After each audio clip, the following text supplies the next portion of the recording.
All right. All right, welcome to Crushing Brevard. Today we have Jon Pitt. Jon is a friend of ours from around town, and appreciate you coming by and stopping and talking to us today about your experience in Brevard County and why you like Melbourne and things like that. So, generally speaking, we just ask you about, where you grew up and where you went to school and why you hate the Nittany Lions and things like that, and then we move into how you got down here and what you do and stuff like that. So just give a little background on Jon. Sure. Yeah, I grew up central Pennsylvania, Lebanon, famous for Lebanon bologna, Amish people, all these great things.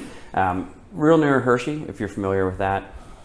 So I was there, went to high school there, went to college at Lebanon Valley College, double majored in physics and math, and then went up to Penn State, did grad school, worked for a year for the Army in New Hampshire, and then came back to Penn State and started my academic career as a professor. Okay, what did you do for the Army? I worked at the URDEC, Cold Regions Research and Engineering Laboratory. So it's part of the Army Corps of Engineers. All right. And I did a year up there working for them as part of a deal. I had a fellowship from the Department of Defense for the last year of my graduate school. And part of the deal was I had to go work at this laboratory. We worked on long-range acoustics and seismics. So think about like sensor networks for finding tunnels and things about like predicting where, if you fly a helicopter through the mountains, where it might be heard. Those types of simulations. All right. Yeah. So just run-of-the-mill, normal, everyday. Right, run-of-the-mill, normal stuff. But it was beautiful. It was up right on Dartmouth campus. Okay. So right on the middle of sort of the New Hampshire-Vermont border. And nice. Yeah, it was a beautiful place. Very rural, very peaceful. Okay. Had a great time up there. Did the Lebanon, I'm sorry, I missed the Lebanon State, is that what you said? Lebanon, Pennsylvania, and then Lebanon Valley College. Lebanon Valley, that's what it was, Lebanon Valley. So how big a school is that? Pretty small, about 1,500, maybe a little more now. And that's pretty near Happy Valley, like an hour and a half? Yeah, about right, hour and a half. Okay. Yeah, no, I'm trying to do because my wife's family is from Philadelphia, right? But they were someone went out to Lancaster for a little while, and that's on the way, but nowhere near there. So yeah, Lancaster is about 25 miles south. Okay, so. You've heard of the town of Intercourse? Of course. Yeah. I crack up every time I say it. My wife's gonna kill me if she sees this because she hates it when I bring that up. But yeah, we stayed in Intercourse one time. It was a beautiful hotel, great town. You talk about Amish country, that's what brought that to mind. So I apologize. Yeah, and no problem. I was really involved in the Boy Scouts as a kid, and then a teenager into my early 20s. I'm an Eagle Scout myself, so so am I. Yeah, absolutely. Nice to meet you. There you go. Yeah. And so our Boy Scout council was Lebanon and Lancaster County. Okay. So we got to be pretty much all over both places, and meet people from everywhere, and be in a lot of those little towns for various events. It's just banquets. The name cracks me up every time. Yeah. Bird in Hand. That's another one. Also there. Yep. Sorry. Enough Pennsylvania geography. I apologize. So Penn State. Yes. I have a master's in business from Minnesota. But if somebody asked me where I went to school, I went to Illinois. Right. Is it just because Lebanon Valley doesn't frequently show up in the top 25 lists of various sports teams that you decided that Penn State is your rooting interest? I imagine that's why, because I just didn't get the rooting interest thing out of Minnesota. Right. Yeah, LVC's I think D3. So they have their own leagues that they play in. I think they do pretty well in a lot of the sports. Okay.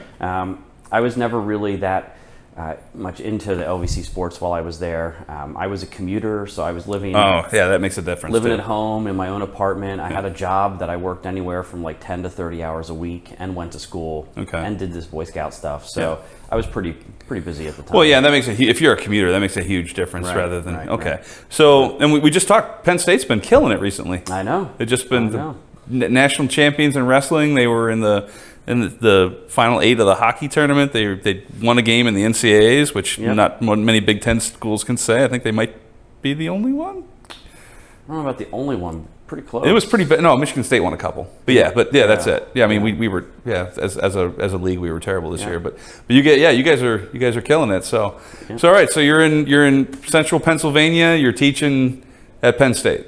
Yep. I was teaching. My main job was working as research faculty at the Applied Research Lab there.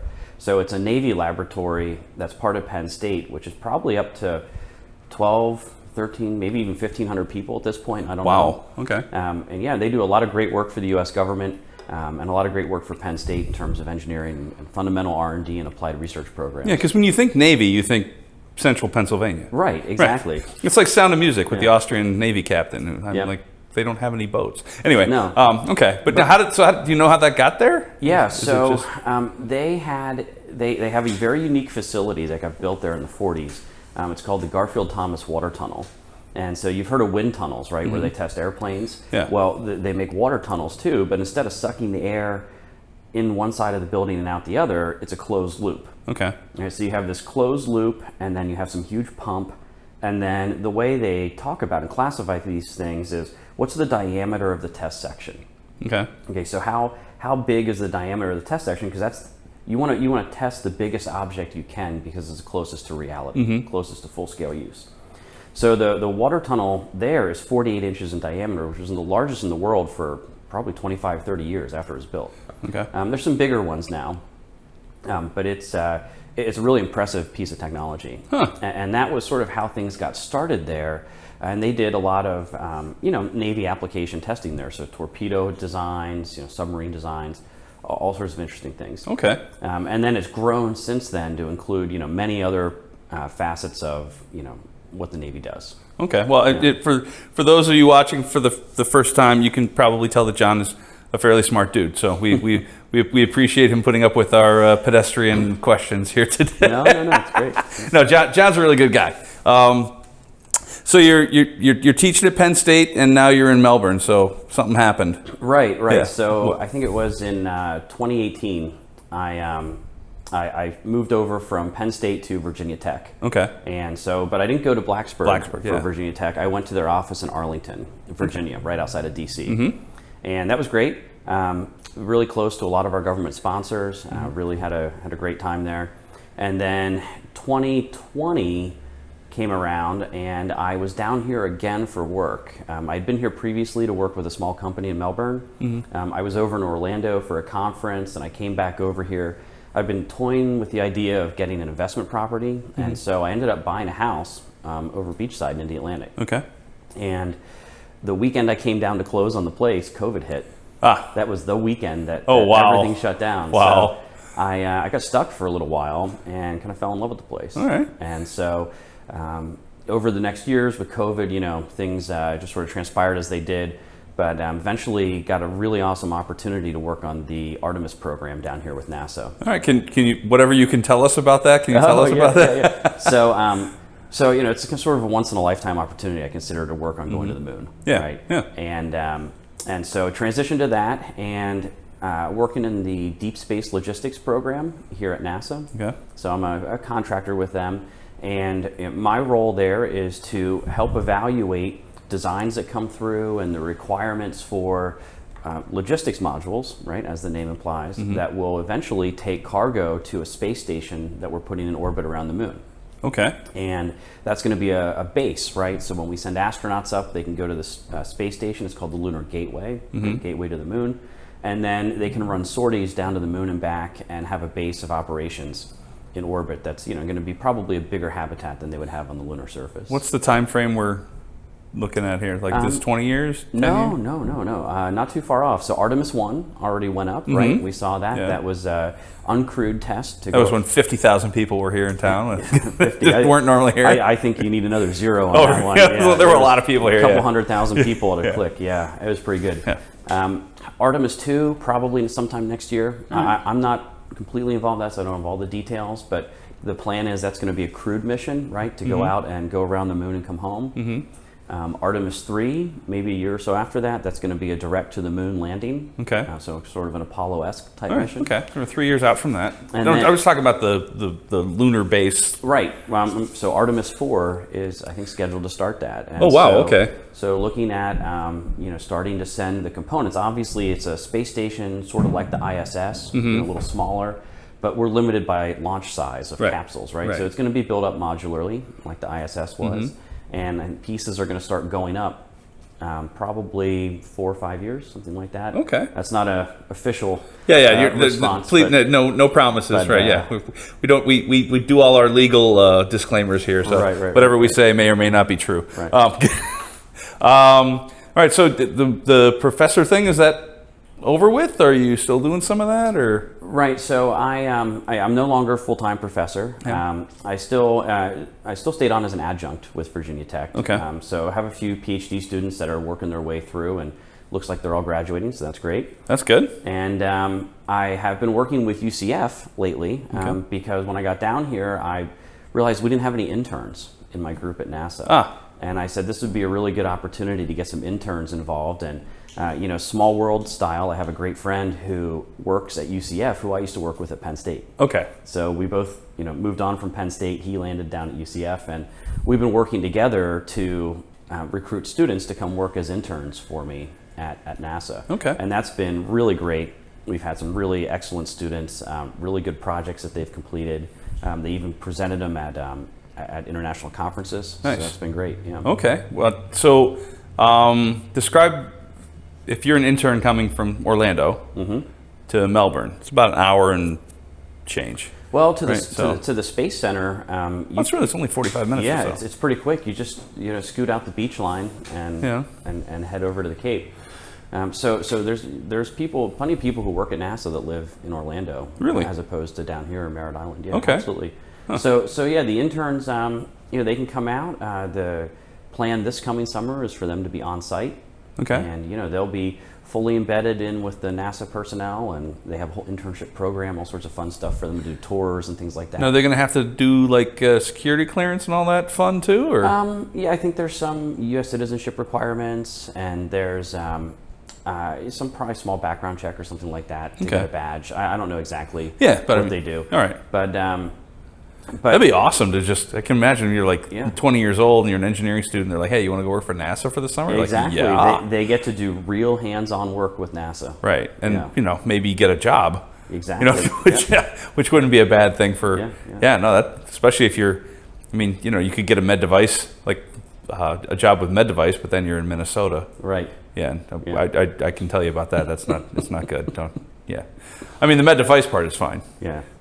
The Minnesota part gets a little cold. Right. Yeah. So but you're a Pennsylvania boy. You've felt you haven't felt cold, but you felt cold before. Well, so. I did spend a winter in New Hampshire. There you go. It was pretty cold. I remember leaving a soda in my car and it like super cold, and then like exploded all over the headliner one night. So, all right. The good news is it's still frozen, so you just scrape it off, and then go away. You got to get to that before spring comes, otherwise, But seeing like a ruptured frozen can of soda in the car lets you know it's a little cold outside. Yeah. So. All right. Well, all right. But you obviously you had talked about liking the area. Yeah. Bought a place down here. I'm assuming you're living in that place. You didn't treat it as an investment property. Absolutely, yeah. Living there, and this is wonderful here. That is so strange. Just like the week that COVID shuts everything down, you're closing on a house in Florida. Yep. All right. You're a lucky man. Gonna hang around you a little bit. Thanks. So you talked about doing logistical. I apologize again. It was the Deep Space Logistics Program, which is charged with getting logistics modules full of the cargo needed to support everything. All right, so you're in charge of, well, not in charge, but you're working on, maybe you are in charge of it. You're working on the ability to get enough stuff up there to build this. Right. So people are telling you, hey, I've got a payload that weighs 25,000 pounds. I need, X, Y, Z dimensions, and, when can you send that up? Is that kind of what? I would say that's maybe a summary of what the whole program is charged with, but we're broken down into very specialized disciplines and subtasks. Okay. My specific role is I'm a subject matter expert in computational fluid dynamics. That's what I was thinking. Yeah, I know. Right? So, sorry. All right. So, we've all seen those images of like streamlines going over airplanes or NASCARs where they're looking at like the flow dynamics, right, and the drag and all these things.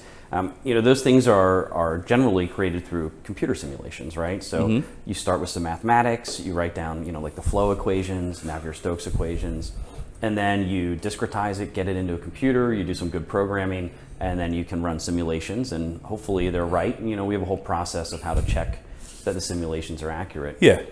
So my role in that for space, because you might say, okay, well, what does fluid dynamics have to do with space? It's a vacuum. That was my next question. Yes, exactly. It actually was, but that's and so So the answer is when you go into space, the way you control your motion, right, is you fire little rocket engines, and they push you around and keep you oriented in the right spot. Yeah.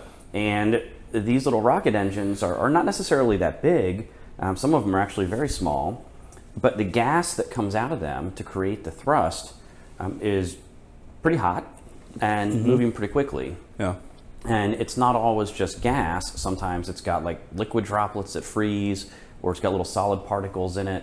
And we're all used to the concept of a plume here on Earth, where if you take a spray can and spray it, you get this plume. But eventually, if you're far enough away from me, even if I'm pointing the can at you, you don't feel it. Right. It dissipates into the atmosphere. Yeah. That's not how plumes work in space. Okay. You fire that spray can in space, and it goes forever. Oh. Okay, there's nothing to stop it. Yeah, right? true. So, there's no resistance to it. Yeah. So the plume goes forever, and it does spread out. It gets really thin. Okay, the density gets really low, and so you get into the regime of what they called like rarefied gas dynamics. So the gas is rarefied, and it turns out this is a big problem when you are trying to dock a spacecraft to another space station. So like the ISS, or what we will have with Gateway, or even just two spacecraft docking to each other, or even just a spacecraft trying to keep its own position going. You fire these thrusters, and the plume goes out and impinges on or hits on spacecraft. Okay, and moves them a little bit. It imparts forces, heat, contamination, maybe even erosion. Okay. And you got some pretty delicate stuff up there, like solar panels, right? That's They're made out of true. glass. Yeah. So it's a major problem. Okay. And my job is, as of right now, really to perform analysis and make sure that all of those types of issues are being contained, right? It's part of the whole optimization sort of web, right? Where you try to fix one problem, you create another, you try to fix that. So it's a major multidisciplinary optimization problem. So those of us in engineering know that you build in the I'm going to use the wrong word for it, but basically a fudge factor. So like when you build a bridge, and you say, it has to be able to, we anticipated holding, 100 tons at one point.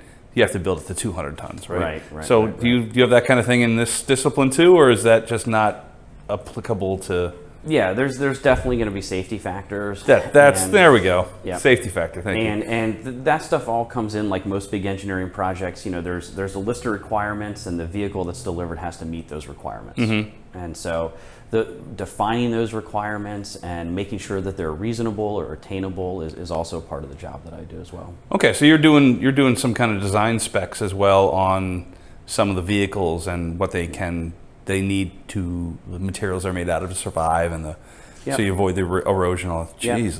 Yep. So it's there's like I said, there's probably thousands of requirements, and there's dozens of subject matter experts. Everybody's working on their own little piece of it. Okay. And then a lot of what we do is come together and share all of it to make sure that we're not creating something that's either impossible to build or something doesn't sound or right. contradictory. You're like, it has to be titanium, and they're like, we can't use titianium. Exactly. Okay, Yeah. gotcha. All right. Well, that's I understood enough of that to. No, I didn't. Anyway.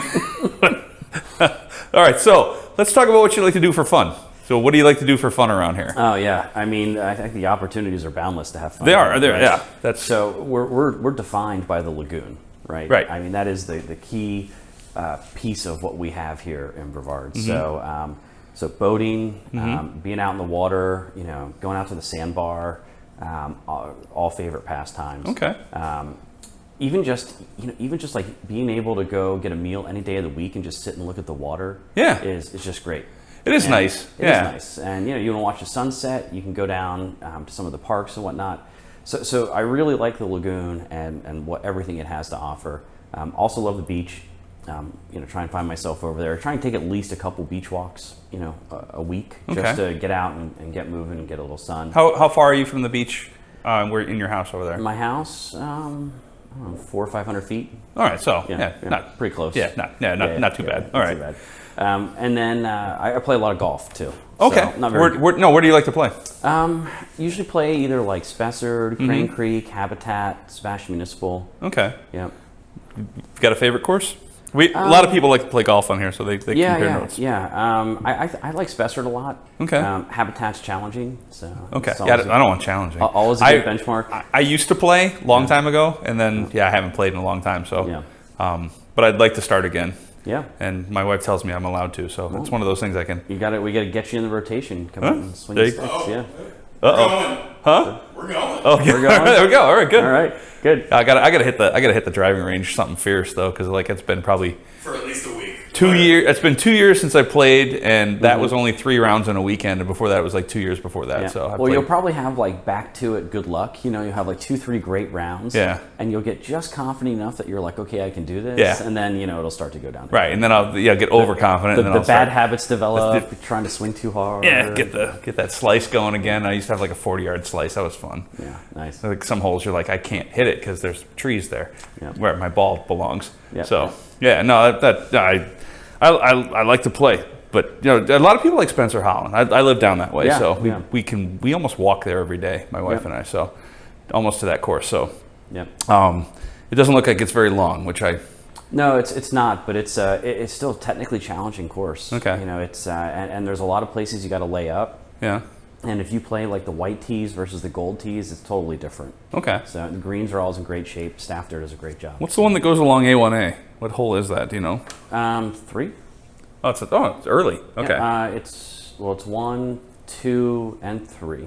2 and 3. Yeah. All right, because it's like a par 4. Looks like Yeah.